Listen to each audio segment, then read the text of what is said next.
Tiene su Biblia, vamos allá a Mateo capítulo 1. Vamos a estar leyendo de los versículos 18 al 25. Y antes de poder comenzar, me gustaría que pudiéramos orar para que el Señor pueda hablar a nuestros corazones a través de su palabra. Oremos. Señor, gracias porque eres bueno con nosotros, porque, Señor, estamos finalizando un año más y el hecho de que tengamos vida es símbolo de tu misericordia, Señor. Algunos de nosotros te hemos conocido más en este año a través de las circunstancias. Algunos, Señor, también las circunstancias los llevaron a parar un poco el conocimiento de ti, Señor. Pero gracias porque al final del año se encuentra este grupo de personas aquí queriendo aprender más de ti, Señor. Y estamos justo a punto de empezar un nuevo año donde queremos conocerte más, Señor. Así que trabaja en nosotros, Señor, y gracias porque el hecho de que estamos aquí es por tu misericordia, porque tú pusiste el deseo en nuestros corazones, Señor. Te pedimos, Señor, que tu palabra pueda hablar a nosotros mientras aprendemos acerca del propósito por el cual tú viniste a este mundo, Señor. Y gracias, Señor, por esa gran historia, Señor, que nosotros podemos contemplar, Señor. Oramos en el nombre de Cristo Jesús. Amén. Muy bien, yo no sé cuántos de ustedes aman la Navidad, pero cada vez parece que la Navidad se va metiendo más en el año. Es como antes, las compras comenzaban ahí por el 15 de diciembre y poco a poco, como las tiendas han ido metiéndose más. Después ahora comienzan en noviembre y yo he escuchado gente ahí por octubre diciendo, ¿será que ya podemos poner el árbol?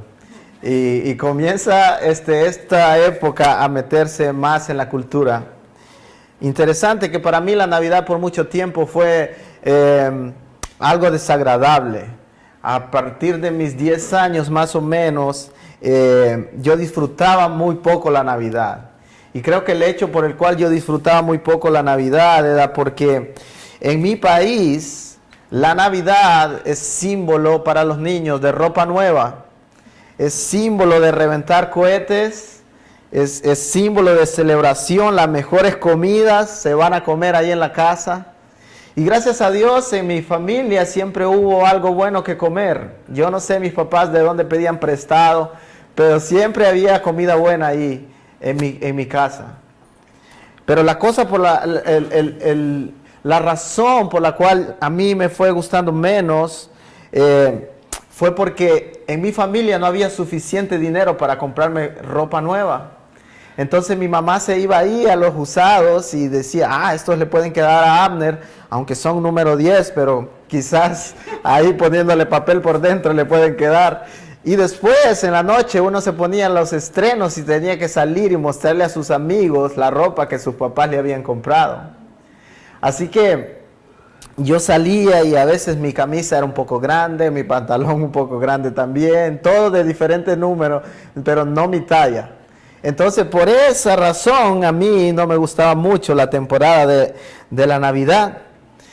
Y entonces ahora que pienso es acerca de esos días, yo digo, qué equivocado estaba yo en cuanto al sentido de lo que la Navidad realmente significa.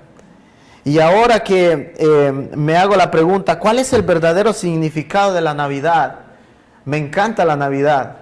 No solamente porque mi esposa me regala muchas cosas ahora, pero porque hay un sentido bíblico de lo que la Navidad realmente significa.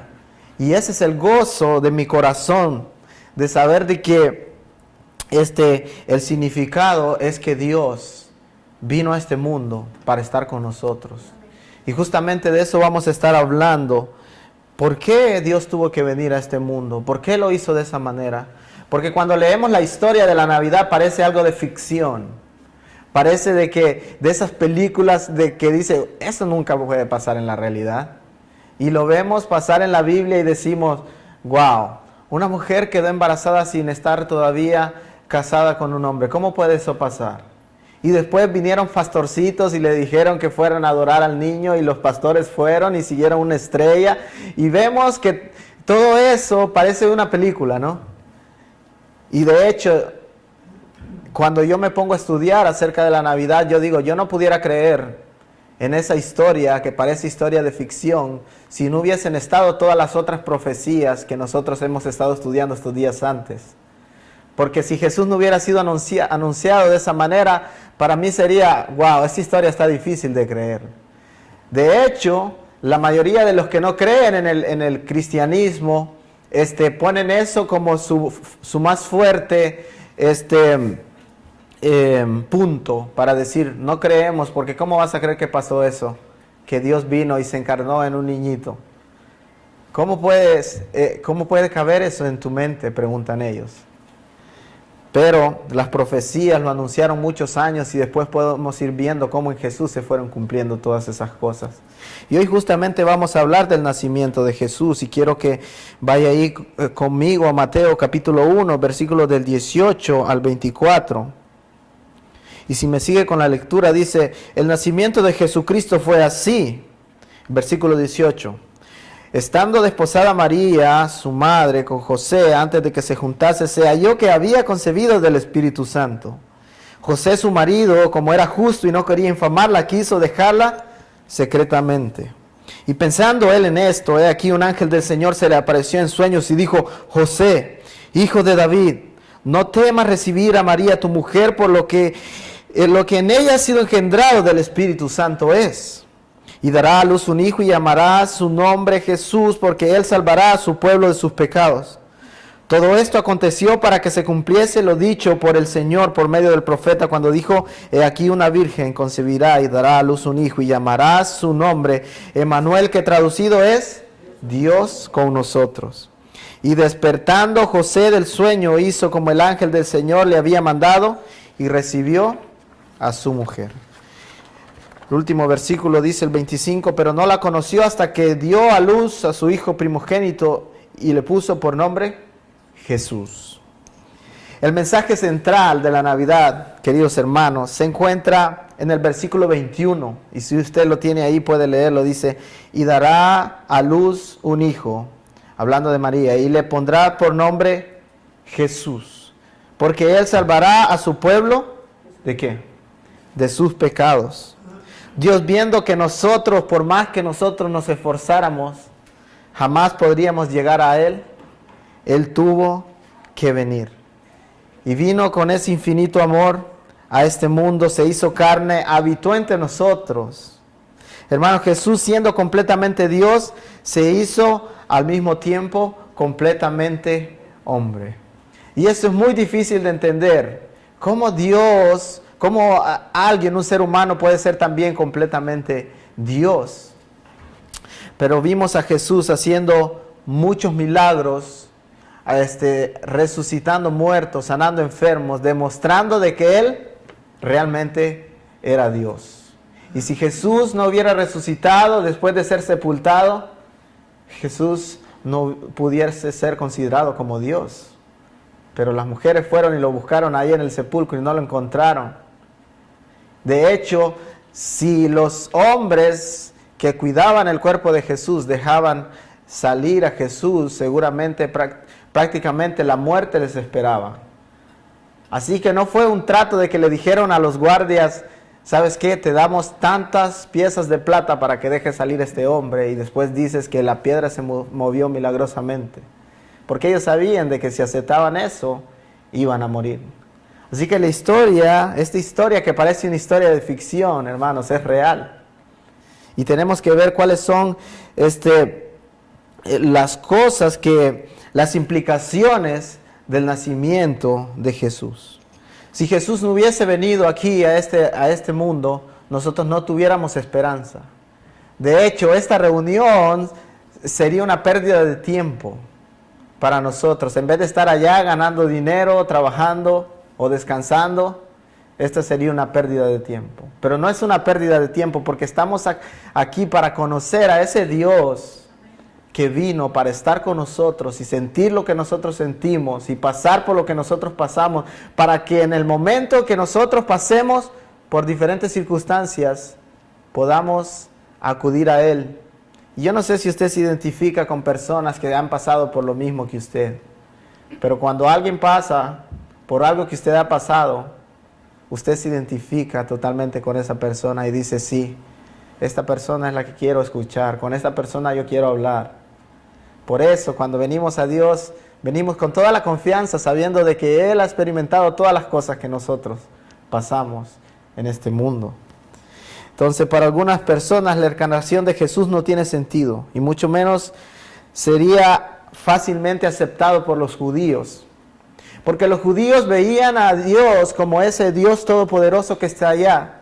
De hecho, cuando nosotros vemos la historia de Moisés, ahí se dice que Moisés no pudo ver a Dios. Y si él levantaba su vista para poder ver a Dios cuando Dios le estaba hablando, Dios le dijo, vas a morir. Imagínense a Moisés viniendo muchos años después, cuando ya Jesús había venido a esta tierra, y poder ver lo que Jesús estaba haciendo y decir, realmente este hombre es Dios, ahora sí le puedo ver. Y diciendo, a mí no me dejaron verlo en aquel tiempo, pero ahora estos están disfrutando de esa oportunidad.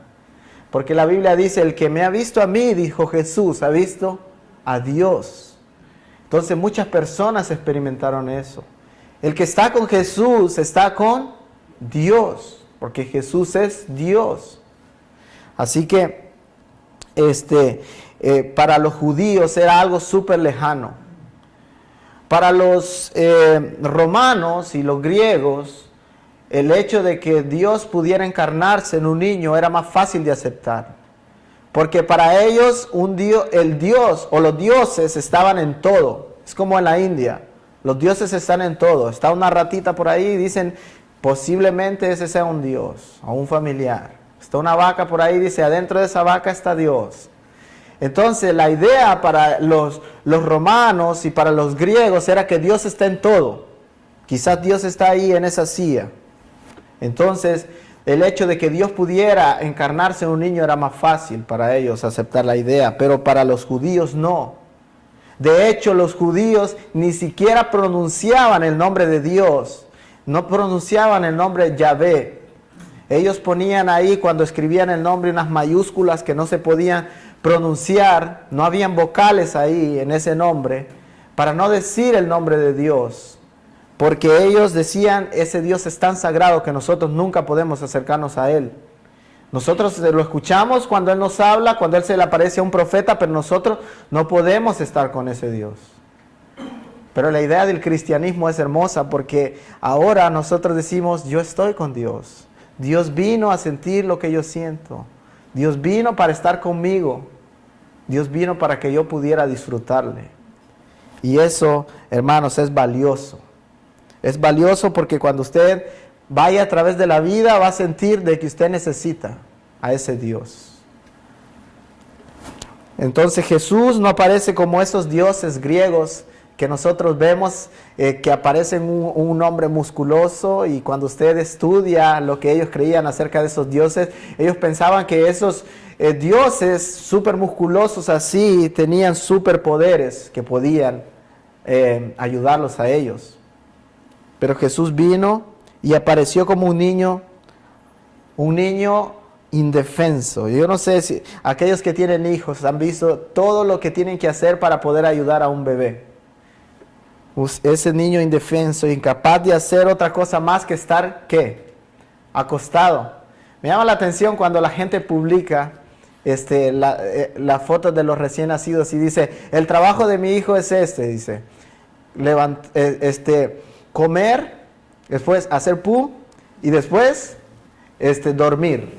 Y el ciclo se va repitiendo y él está dormidito, después come, después ensucia y así. Así tuvo que venir Jesús, como un niño indefenso, acostado ahí, e incapaz de hacer pequeños movimientos, solamente haciendo ruiditos, con la necesidad de que le dieran de comer, que lo cambiaran, que lo limpiaran y que le enseñaran a hablar como cualquier otro niño. Imagínense, el Dios que inventó los idiomas, que confundió a la gente ahí en la Torre de Babel, que leemos en el Antiguo Testamento, ahora tiene que venir y aprender un idioma. Y los padres tuvieron que pasar por todo ese proceso. Así que cuando pensamos en las verdades de esta historia, que aparentemente parece ficción, es difícil de creer si no estuvieran todas esas cosas escritas en el Antiguo Testamento. Pero nosotros la creemos porque todo eso que pasó fue profético, fue histórico, es divino, es milagroso. Y muchos vieron a Jesús haciendo cosas que ningún hombre podía hacer. Caminó sobre las aguas, muchos lo vieron resucitar muertos. Dio vista a los ciegos, hizo escuchar a los sordos. Y tantos milagros que nosotros lo vimos hacer, comprobando de que ese niño que había nacido y después creció era Dios encarnado. Y si usted va a la historia, va a encontrar todas esas cosas que Jesús hizo.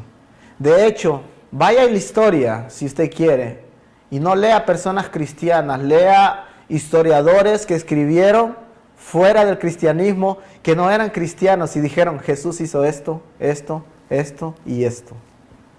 Así que aún las personas que no veían a Jesús como Dios, ellos pudieron comprobar de que Jesús hizo todas esas cosas. Así que si usted se pone a pensar todas las cosas que Jesús tuvo que pasar, todas las cosas que Dios hecho carne tuvo que pasar. Recuerde ahí en Mateo capítulo 4 cuando Jesús fue tentado por el diablo y se le dijo, come de esto o haz esto, lánzate de aquel pináculo, y él sintiendo la tentación. Y luego, más adelante, Jesús es negado por sus amigos, por las personas más cercanas con las cuales él estuvo, entregado por Judas. Allí en el Getsemaní, cuando él estaba experimentando la agonía, dice que hasta sudó sangre. Y cuando Jesús está ahí, hace una oración y dice, Dios, si es posible, pasa de mí este sufrimiento. Y Dios había decidido de que él tenía que ir a la cruz. Y la oración de Jesús no es contestada, porque el plan de Dios ya estaba establecido. ¿Alguna vez usted se ha encontrado en una situación donde no encuentra una respuesta a sus oraciones? Y tiene tanto tiempo pidiéndole a Dios y siente que Dios no le responde. ¿Sabe qué? Jesús pasó por eso también. Y Jesús puede entenderle. ¿Alguna vez usted ha sido traicionado por uno de sus mejores amigos? Jesús fue traicionado. ¿Y por qué lo hizo? Él tenía que pasar por eso para poder identificarse con su dolor, para poder identificarse con lo que usted siente. Así que Él es Emmanuel. Y la traducción de Emmanuel significa Dios con nosotros. Él es completamente Dios y completamente humano. Solamente que en algunas partes,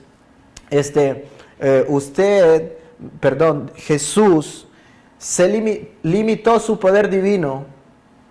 Y como Él era completamente hombre, en ese momento, Él simplemente tenía la manifestación humana. O sea que cuando nosotros vemos la historia de Jesús, ¿por qué Jesús muchas veces preguntaba, ¿ustedes conocen esto? Como haciéndose entender de que Él no sabía las cosas, haciendo preguntas a la gente. Muchas veces Él no sabía. Pero en otras ocasiones vemos a Jesús diciéndole, vayan y van a encontrar un pollino, desátenlo y tráiganlo porque el Señor lo necesita. O sea, en muchas ocasiones el Dios se negó a su conocimiento completo de todas las cosas porque Él es 100% humano. En otras ocasiones lo vemos haciendo milagros increíbles. ¿Por qué? Porque Él es 100% Dios. Entonces, en Jesús vemos la manifestación del Dios Todopoderoso. Ahora, ¿cuáles son las implicaciones de que Dios haya venido a estar con nosotros? ¿Qué significa eso? Que Dios sufrió y que Dios triunfó a través del sufrimiento. ¿Qué significa? Eso significa que Él te comprende. Y esto es increíble. Eso significa que Él ha pasado, Él pasó por lo que tú estás pasando ahora. Este es un Dios diferente. Este es un Dios que vino a experimentar las cosas que sus criaturas sienten para después poder identificarse con ellas.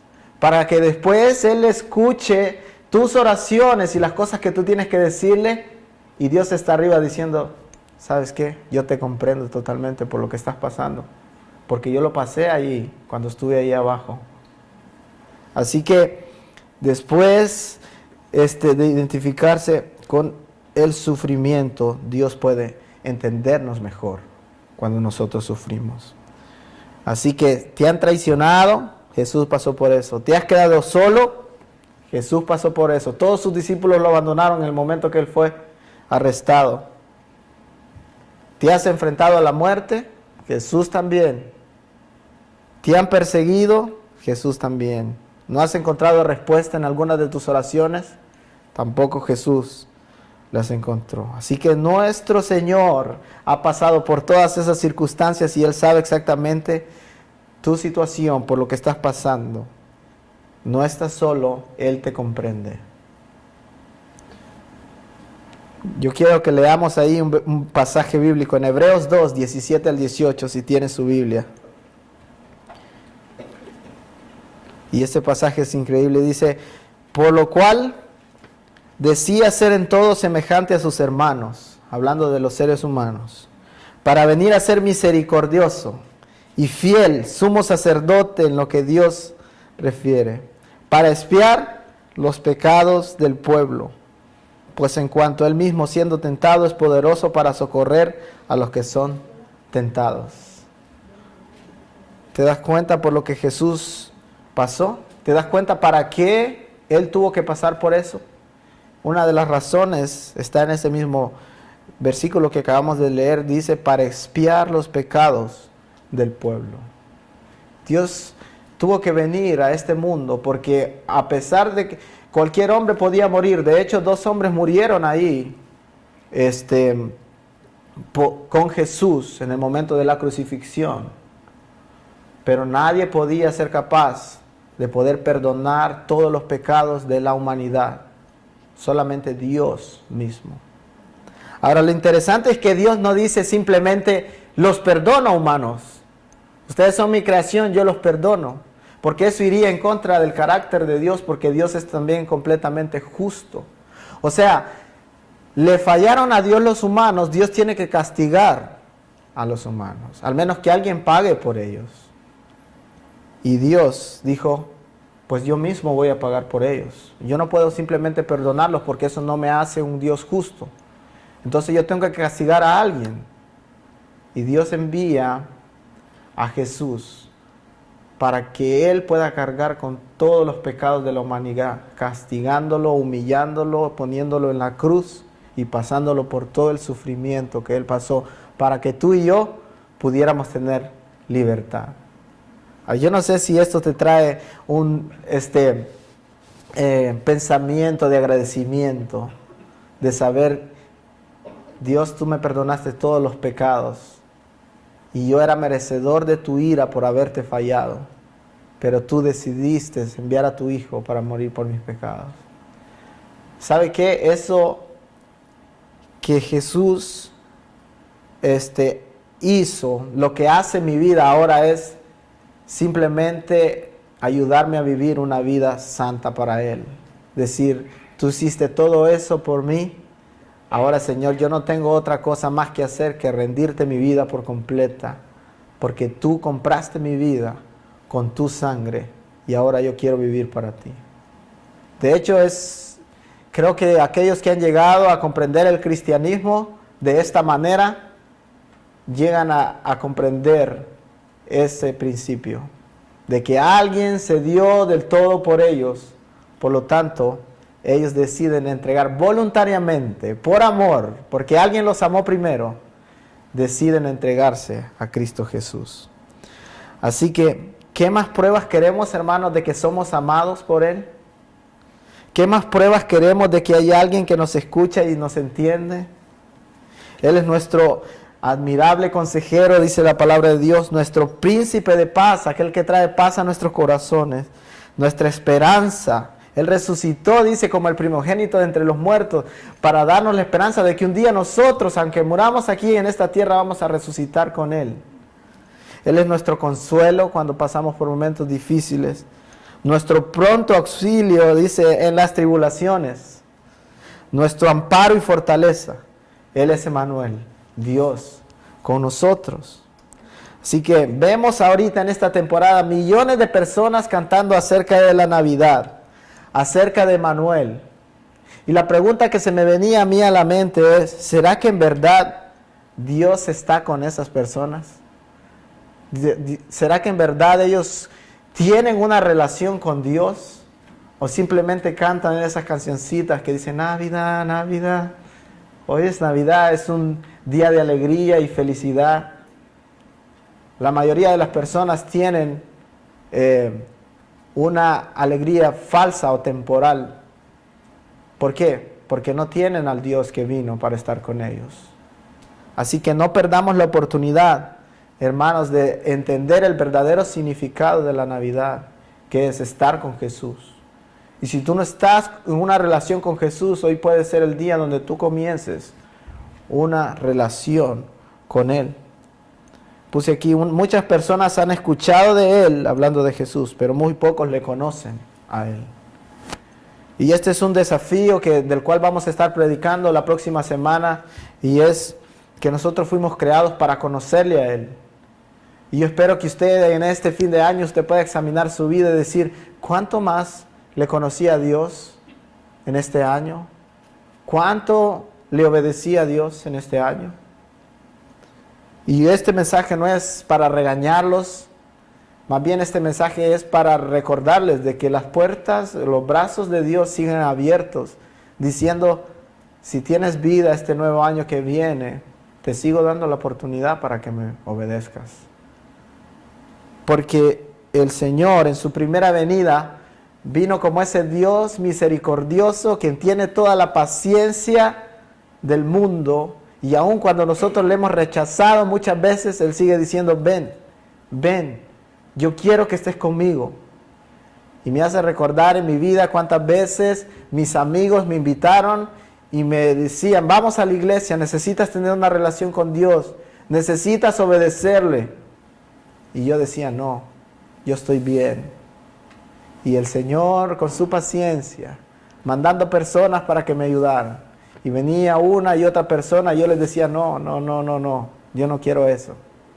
Hasta que por fin Él ablandó mi corazón, Dios ablandó mi corazón, y yo vine a sus pies y le dije, ahora sí, me he dado cuenta de todo lo que tú has hecho por mí, yo ahora te entrego mi vida completa y haz con ella lo que tú quieras. Así que en esta Navidad el mensaje es, el Señor está con nosotros. Y si tú no tienes una relación con Él, Él sigue teniendo los brazos abiertos para que tú vengas a Él. Pero requiere de valentía muchas veces. Yo quiero que piense en la vida de José, en el pasaje que nosotros estábamos estudiando reciente. Cuando José se dio cuenta de que María estaba embarazada, sin que él hubiera estado con ella, imagínese, todavía el matrimonio no se había consumado, él quiso dejarla en silencio para no difamarla, para que la gente no comenzara a hablar de María. Pero después un ángel se le apareció, ¿verdad? Y le dijo, tienes que tomar a María por mujer, porque lo que ella ha concebido del Espíritu Santo es. Entonces se le apareció un ángel en un sueño y le dijo, no temas de recibir a María, tu mujer. Pero aunque eran unas instrucciones de un ángel, instrucciones divinas, las cosas que la gente iba a decir acerca de José y de María iban a venir. ¿Y qué cosas iba a decir la gente? Pobrecito este tontito, ¿cómo lo engañaron? María estuvo con otro hombre, quedó embarazada y ahora él viene a recibirla. Pero José sabía de que eso era algo divino y que él en su corazón quería obedecer a lo que Dios le estaba diciendo. Toma a María por esposa, no importa lo que el mundo va a decir. Y él la tomó. Y luego, no solamente eso, sino que le dice, y le vas a poner el nombre que yo te digo, le dice el ángel, le pondrás por nombre Jesús. Ahora, en ese tiempo, el hecho de que el padre le pusiera un nombre al hijo, significaba de que yo soy el que mando aquí, y yo soy la autoridad de la casa. Entonces todos decían, ¿qué nombre le pusiste? Le preguntaban al padre, él decía el nombre. Imagínese la gente preguntándole a José, ¿cómo le pusiste al niño que no es tuyo? Le puse Jesús. Le pusiste Jesús, de seguro Jesús se llama el papá. José tuvo que ser valiente para obedecer al Señor. Muchas veces el Señor está pidiendo de nosotros obediencia. Y quizás la obediencia va a doler. ¿Por qué? Porque tienes que dejar cosas que no le agradan a Dios. Porque tienes que dejar hábitos quizás. Y es difícil. Pero si tú decides y le dices a Dios, ¿sabes qué? Yo no soy lo suficientemente valiente para dejar esto, pero yo necesito tu ayuda, Dios. Dice que Dios recibe a los humildes, pero rechaza a los orgullosos. Y el Señor te va a ayudar en el momento de la dificultad. Yo estoy seguro que Dios estuvo con José en ese tiempo, a pesar de lo que la gente pudiera decir. Así que vemos un hombre con muchas ganas de obedecer, con la valentía para llevar a cabo el plan de Dios para su vida. Ese fue el plan de Dios para la vida de José. Ahora déjame decirte que también Dios ha diseñado un plan para tu vida. Dios ha diseñado algo específico en lo que Dios quiere que tú te desenvuelvas.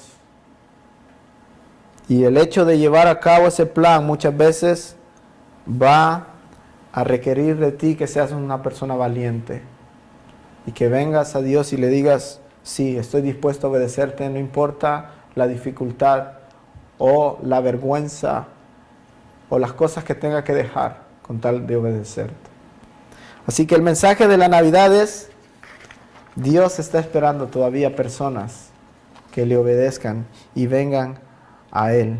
José es un ejemplo de una persona que estuvo dispuesto a arriesgarlo todo para servir y cumplir el propósito que Dios tenía para él. Entonces, ¿qué nos queda a nosotros? Simplemente venir a nuestro Dios y decirle, Señor, yo quiero conocerte más, yo quiero experimentar el estar contigo, yo quiero experimentar esa palabra, Emmanuel, que dice Dios con nosotros. ¿Qué significa eso para mí? A medida que nosotros conocemos más a Dios, nos vamos a ir dando cuenta de qué es lo que Dios quiere para nosotros. Entonces, una pregunta que siempre le hago a las personas es, ¿por qué Dios no vino a los 33 años a morir de un solo? ¿Por qué no se encarnó en un hombre de 33 años y fue a la cruz de un solo? Porque en la primera venida Dios tuvo que venir de esa manera, indefenso, lleno de misericordia. ¿Quién le tiene miedo a un niño? ¿Quién dice, no me quiero acercar a ese niño? Todo mundo se siente seguro estando cerca de un niño súper pequeño. ¿Y por qué Dios lo hizo de esa manera? Porque Dios en su primera venida vino de la manera más misericordiosa y bondadosa que podemos experimentar en esta vida. Pero en la segunda venida, Él no va a venir como un niño, Él va a venir como un rey. Y en ese momento, Él va a dar a todos aquellos que no le aceptaron en su primera venida, su ira completa. Y ustedes no quieren estar ahí, yo les aseguro. Porque un Dios infinito, derramando su ira infinita sobre un ser humano, créanmelo, no quieren estar ahí. Así que el Señor sigue teniendo los brazos abiertos para aquellos que le pidan perdón. Y yo creo que si aquellos que hemos experimentado la gracia de Dios y hemos venido a la salvación de Jesús, no nos queda otra cosa que decir, Señor, muchas gracias. Porque yo lo que merecía era la ira completa tuya. Sin embargo, ahora tengo tu amor, tu bondad y una relación contigo. Así que si tú dices, yo hoy no sé si yo voy a recibir la ira o la gracia de Dios, hoy puedes estar a cuentas con Dios. La Biblia dice, mas a todos los que le recibieron, a los que creen en su nombre, les dio potestad de ser hechos hijos de Dios. Romanos 5:8 dice, mas Dios muestra su amor para con nosotros en que siendo aún pecadores, Cristo murió por nosotros.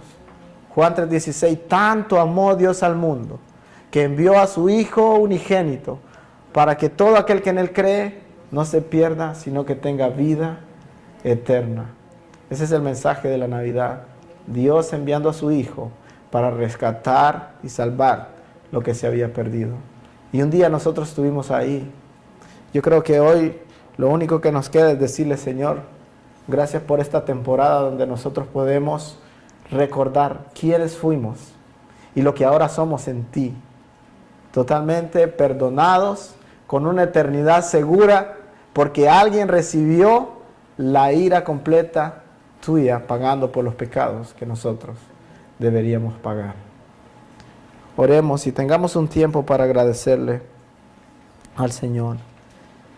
Y si el Señor te está diciendo, sé valiente, yo quiero que tú entregues tus pecados, yo quiero que comiences un año nuevo, toda su gracia está disponible para que tú comiences una vida de obediencia a Él. Muchos le hemos rechazado, somos testimonio de habernos rebelado contra Él, pero también somos testimonio de que hemos sido perdonados y que se puede vivir en santidad. Oremos.